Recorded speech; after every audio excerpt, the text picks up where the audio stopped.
Hi there, and thanks for joining us again for another episode of Nurturing Success. So this is where we focus on sort of successful financial planners, advisors in the marketplace, and get their thoughts on what's happening and so forth. Today, I'm excited to have with me Chris Mastro, who works with Impact Fiduciary and so forth. And I'll give you just a quick introduction. So, Chris has an extensive background around operations management, some really cool kind of things that are outside of the financial services business. But I think probably he'll share with us, led him to sort of explore financial planning, some things around that, and how to run a business, which is what we're talking about a little bit today. But anyway, so welcome, Chris. Thank you for being here today. Thanks, John. Thanks for having me on the Nurturing Success podcast. Excited to be here. You're welcome. Thank you. And we'll come back a little bit to talk about your background. But I always like to start with a question I think is important. We do this every day in our team meetings and questions. But what are you grateful for today? Oh, I love that question. Well, I would say that just about every day I'm consciously aware that I'm very grateful for all of the connections and all the relationships I have in my life. Without that stuff, I feel like, I don't know. I think that is what life is about connecting with others. And I'm very grateful for the ones that I have. But I will give one very specific. Thank you. One is Halloween. Had a bunch of trick-or-treaters coming to the door, and there's just nothing that I was getting so much joy, so much gratitude from it. Leaning over to a child, a small child with a bowl of candy and saying, "Hey, take as much as you want," and seeing their smile, I think I was getting more out of it than they were. So. That's a great example. I love that, and I love your approach to living into life. With all the stuff that's happening all the time. I mean, there's always something happening now. But no matter what time period we all would be talking about, there's always something going on. People tend to be stressed and they're worried about things and so forth. And I've just found the best approach, is just kind of the stoic approach to life where things are going to happen. Some might be good if you define things as good or bad. Some things might not be that way. But if we take it in stride and we enjoy life and the blessings we all have every day, I'm right with you. So thank you for sharing. It's funny you shared the Halloween story. My oldest son, who turns 30 today, coincidentally. Happy birthday. Thank you. Is in a neighborhood. There's a little bit older neighborhood, so not a ton of young kids and so forth. And he didn't think he'd get a lot of trick-or-treaters. And he didn't in the end. But what he did do was pretty intentional. So he went out and bought the big candy bars. Not the little mini ones you buy the big bag at Costco or wherever. He went and got the big full-size candy bars. He goes, "I want to be known as the dude on the block who has the big candy bars." So I guess I was really creative, and that's another great way to light up a kid's life, and make him a lot of respect, and make him feel really good at the same time, right? Those are always the beloved people on the block, right? Those are the beloved neighbors. The full size candy bar. Absolutely. So give me just a quick background on how you got into what motivated you to become a financial planner? Because you were in, like I said, a totally different world and industry, although there's correlations. But why financial planning? Yeah, that's a great question. Thanks for asking. So, like many, I grew up without any sort of financial literacy, right? There was nothing that was taught in school, and I'll just kind of make this quick. So in 2008, when the markets were collapsing, I saw some financial moves in my family, some panic selling, some getting out of the market. And I just, at that time, I felt very helpless when that was happening. I didn't know anything about the industry or how you would protect against that or to stay invested. I just didn't know. And so over the years, I had saw the way that had rippled, that those decisions during that time period had really rippled out. And I saw just the lasting effect of some of those decisions at that time. And I just wanted to feel more informed. And so it was just took like a natural interest in personal finance. It started out with some books. And then I just kind of turned into this snowball of just consuming as much information as I could. And in 2017, I hired my now employer actually as my financial advisor. I just said, after a few years, I just said, how do I do what you do? Like, this has been so meaningful in my life and so empowering. How do I do this? And he laid out the roadmap, and I passed the CFP on the first shot, thankfully. And he brought me on board. So yeah, it's just been going since then. It's been awesome. That's great. Well, congratulations. And achieving your CFP is a wonderful accomplishment. So that's neat. So yeah, so in our first sort of, you're talking about Halloween and the gift of giving out candy to young kids, and now you're giving out advice that's going to pay long term dividends instead of cavities. They're going to hopefully have good. Yeah, They'll have great financial foundation and so forth. One of the things I think is somewhat unique about your practice is sort of a focus on sustainable investing, right?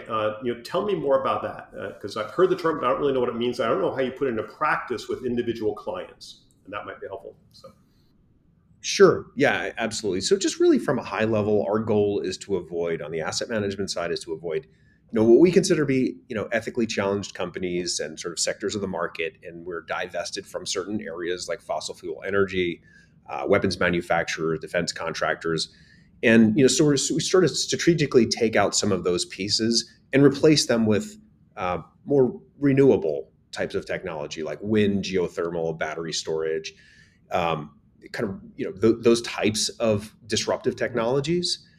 And it has just been a really winning strategy. We work with a lot of engineers. We work with people who are some of the brightest minds at SpaceX and Tesla, and we actually work with some defense wow. contractors, which is actually really interesting. Some clients from Raytheon and Northrop and Grumman, and they all seem to really align with the Hmm. strategy, which is surprisingly certainly on the defense side, but yeah, definitely on the renewable side, it's just very interesting. I think that they really get that that's kind of where things are headed, and they're like, oh yeah, that makes sense. And so we don't really have to. There's not much convincing.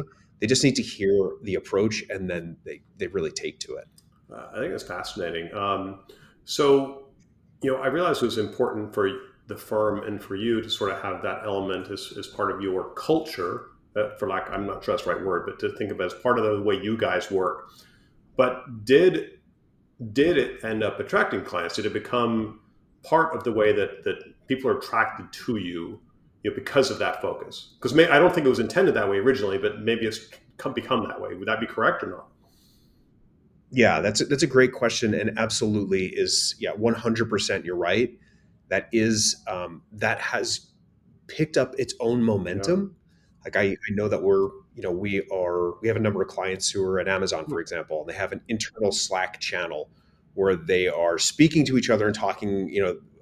We've had a number of clients come on board from Amazon say, "Hey, look, we hear you guys are doing sustainable investing. Like that sounds awesome. Do we have to compromise on our performance?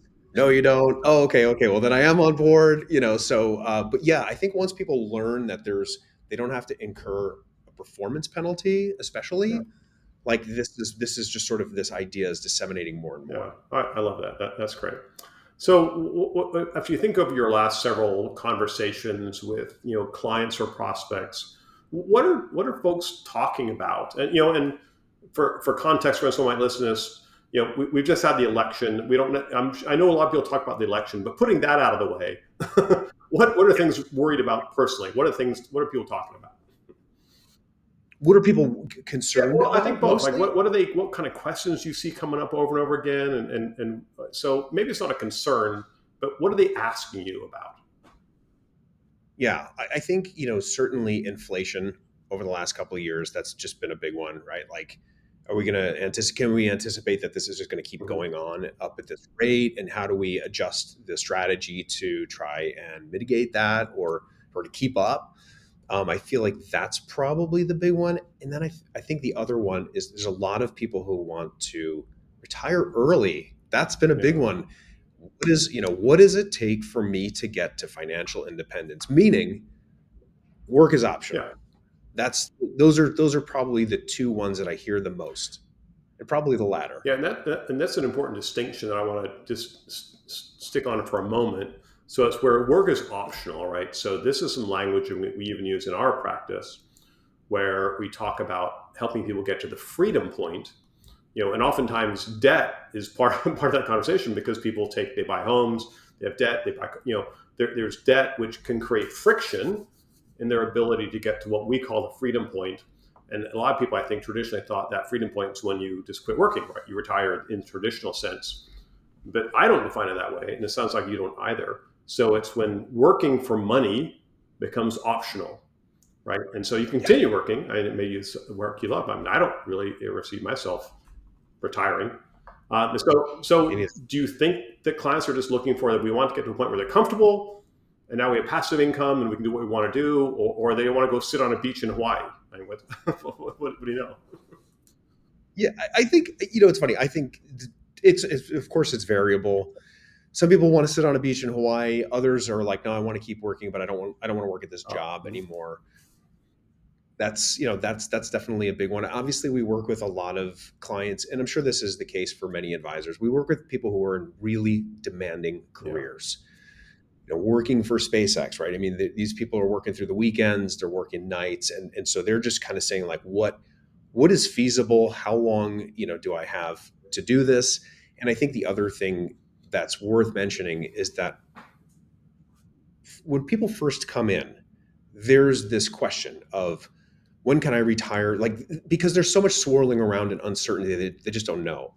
But sometimes putting together a plan for them and seeing what is possible kind of like weirdly alleviates this anxiety once they see what the pathways that are possible. And it's sort of just like decompresses this entire sort of chamber that they're in of just like constant stress. So I think that's one of the things. yeah, which is why the planning part of what you do is important, and I know you do that well. Um, Tell me a little bit about your clients. My sense is they tend to be tech interested, if not tech heavy, in their interest in that part of it. And from what I can tell, you've built your practice around a combination of sort of this high level advice and planning, but also good tech. I mean, tell me about the tech in your guys' practice and how do you make that process work for the clients that are interested? They don't want to talk to you necessarily, other than maybe a few times, but they want the tech part of it. How's that work with you? Sure. So when you say the tech part, what do you So, mean, so namely? what are some tools maybe you use to help create an experience for a client that it doesn't involve having to call you to do things all the time and so forth? Are there processes you have put in place that a tech comfortable client who's an engineer or a millennial or and so forth, because they're on their phone, they want to do things quickly and so forth. Any of those tools you Yeah, suggest? yeah, I would say, really for the most part, there's not too much tech that we offer our clients. We offer some softwares. They can sign in and use Right Capital and sort of move sliders around if they want to do that. But I would say that really the tech that we use is more to me on the back end, is not really on the client facing Oh, okay. side.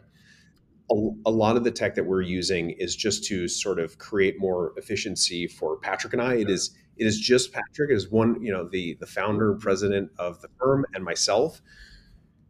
I have about 72 clients right now, 72 households that I work with on an ongoing way. He has more than that, and so as you can imagine, all the follow-up work, all the prep, all that other stuff. So we are using quite a bit of AI behind the scenes. Well, now you've said one of my favorite words, right? So, well, I think it'd be helpful for people to understand. Okay, so what are some of the tools maybe used internally to create efficiency that people may or may not have engaged with? Because I know that you guys are using those things. And how is AI kind of worked in? So, two-part question. if you're comfortable Yeah, sharing some of the efficiency tools, that'd be great. And how's AI working for you? yeah, of course, happy to do so. So first and foremost, I would say that we use Okay. Zapier to connect some of these, to try to create as much efficiency there as possible, try to automate as much as we possibly can. Any of the repetitive tasks that take a bunch of time, we'll use Zapier to make some connections. And I'll pause for just a quick moment, because some people may or may not know what Zapier does. In fact, why don't you just explain what it is? Because you can probably do it better than I can. So go ahead. It's sort of like an intermediary, right? So there are these different softwares that maybe don't necessarily directly have integrations with each other. So Zapier is sort of the solution there. And so you can go onto their platform, find the different softwares that you're using, look at the different automation possibilities that you have. And, probably 9 out of 10 times, whatever it is that I'm trying to do, Zapier will be the Yeah. way to So get no, there. great, perfect. That's perfect. Yeah, because it sits in between two other tools and it lets them talk to each other, whereas they may not talk today, for example. So great. Yeah, All right. exactly. And then on the AI side, This is I guess probably my favorite topic too at the moment, and I would say anything from we're using Perplexity AI for any of the research that we're doing for clients, right? If we're going to be quoting the tax code or want to make sure that some of these pieces are all jive with each other, we're doing or looking for some research answers. Perplexity is an awesome tool to do that. I know that they have like a free kind of consumer version, like they have a free version and then a paid version. I have the subscription, and I don't feel sad when it gets debited to my account every month. Not quite happy about it. It's worth every penny. And then I'll use ChatGPT to streamline some communications with clients. So to polish emails, for example, one of the great things that I use it for is to often, clients don't necessarily hear the financial Yeah. jargon. Hmm. So to de-jargon some email or to try to convey a more complex financial concept in sort of easier digestible terms. That's great. I think a lot of people understand that you can drop something into chat and have it rewrite it in a couple of different ways, but to have a prompt that says, turn this jargon that we all fall into habits of talking about because it's Yep. what we do every day, right? And so we fall into the habits. That's a great suggestion. I hadn't even really thought about doing that in our world. So I like that. I've had things written at a fifth grade level because I think that's how most people Mhm. understand finance. But that being said, changing wording around is a really interesting way of using it. Thank you. Yeah, and then I would say the last big one is that we are also using Jump Mhm. AI, and so Jump is specifically tailored to financial advisors. And so what it will do is it sits in the meeting. At the end of the meeting, it will generate a very detailed, comprehensive core note that you can integrate to Wealthbox. That's the CRM that we Mhm. use. It will also generate a sort of more concise follow up email to the clients. And then you also have tasks that will lay out that can also be synced to the CRM. And that has been an enormous time saver. That's great. And you shared that with me a little while ago, and I'm yet to implement it. So thank you for the reminder. And for those listening, we're going to, any tools that Chris mentions that we can sort of find a direct link to, we'll put in the notes for the show so you can find those sorts of things out. So your business sounds like it's been growing sort of organically, right? So clients are referring clients and the message boarding, you mentioned those kind of things. Are there other strategies that you and Patrick are using to sort of outreach to get more families and grow your AM or grow your client base and so forth? Is there anything that stands out right now that you're working on? I would say to answer that, we do ask our clients for referrals. That's probably the big driver. People also find us on Yelp and Google Ads. We do a little bit of a little bit of that, a little bit of marketing spend there. Um, that's probably the primary places that people are finding us. But I would say that at this point, we're starting to really get some momentum with That's referrals. great. Well, congratulations. I mean, that's I think every advisor's dream, right? It's to sort of get grant growth and clients referring clients, and but the intentionality about asking for referrals is important, right? So I don't want to just leave that as a throwaway because it is important to remember if your clients are happy to always be asking for referrals, assuming you feel like you deserve them, and I know you guys do. So that's fantastic. I want to talk just briefly before we start to wrap up here. Sort of the work that we do around liability, management, advice, and so forth. How do you think about how do you talk to your clients about the debt side of the balance sheet, the liability side? Is it integrated into your practice? Do you talk about it? How does it come up in practice?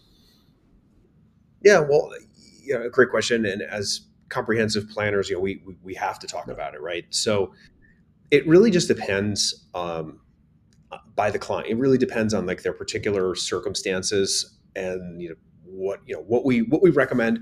We also like to work with others that are uh, Yeah. experts in the field and get and bring anytime that we feel like we don't have a core competency in something, mortgages, for example, right? Like there's so many different products. I'm not an expert in that. We try to bring in the expertise that that our clients Yeah. deserve. No, that's great. Well, thank you. I appreciate it. So you run into someone on the street. They're a young professional. They're thinking about financial planning. What do you tell them? And do you encourage people to get into your business? What would you tell someone that's thinking about it, just kind of exploring? who's thinking about And doing the entering the business, job. doing what you do, like just like going back to 6, 7, 8 years ago when you first started thinking about it. So, what would you tell that young Okay, person? what I would tell them is, and this is the caveat, the asterisk here, is as long as you're working with a firm that you like their philosophy, you like their approach, it is an incredibly rewarding job.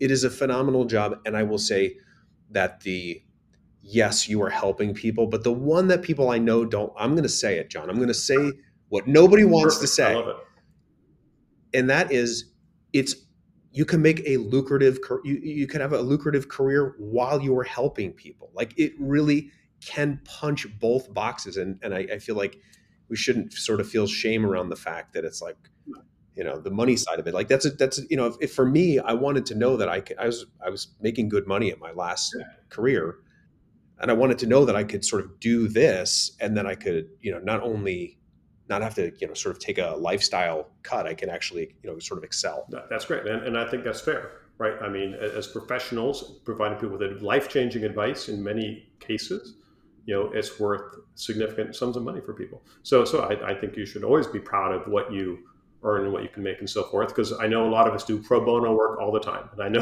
I'm sure it happens to you. And Yeah. so that's okay. All right, well, great. So we're going to wrap up here. I'm going to give you the last word, and this will be sort of just a general question, but like where we started with gratitude, where do you want to leave us? Just maybe a thought on life or the world, or just a final thought for people that makes them feel great. Let's see. Oof. I didn't know we were gonna. I I was know. gonna be I asked just this. got to like leave you like give. You're like the Dalai Lama right now. You have to give us some words that are going to change the world. But it can be anything, Chris, and just it could be have a great day. Anyway, whatever. What do you want to say? You get the last one. No, I think, just to actually kind of build a little bit on the first question, that I feel like gratitude is the antidote to so many of the things that we stress about, so many of the things that that occupy our minds. I feel like if we can just find a way to actually be present and try to feel gratitude, I think that just actually goes so much further than we give it credit for. Thank you. Well said. All right. Thanks, Chris. We'll talk. I Thanks, appreciate Sean. your time again. All right. Well, thanks so much for Thanks, having me. everyone. Take Take care. care. Bye. Bye.